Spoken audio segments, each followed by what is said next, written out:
Praise the lord అందరికీ. ఎక్కడ వెళ్తున్నాను బస్సులో అని చెప్పేసి అనుకుంటున్నారా? దేవుడు చూపిన కృపను బట్టి స్కూటీ తీసుకోవడానికి షోరూమ్కి వెళ్తున్నాను. ఇందులో ప్రత్యేకత ఏమిటంటే 3 సంవత్సరాలు నేను ప్రార్థిస్తున్నాను ఒక చక్కటి వాహనం కొరకు. ఫైనల్లీ దేవుడు మహాకృపను చూపి స్కూటీ కొనడానికి కృపనిచ్చాడు.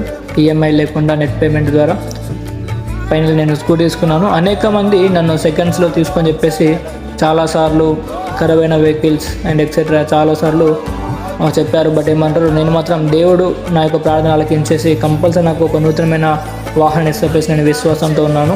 దేవుడు నా యొక్క ప్రార్థన ఆలకించి వాహనం అనుగ్రహించాడు.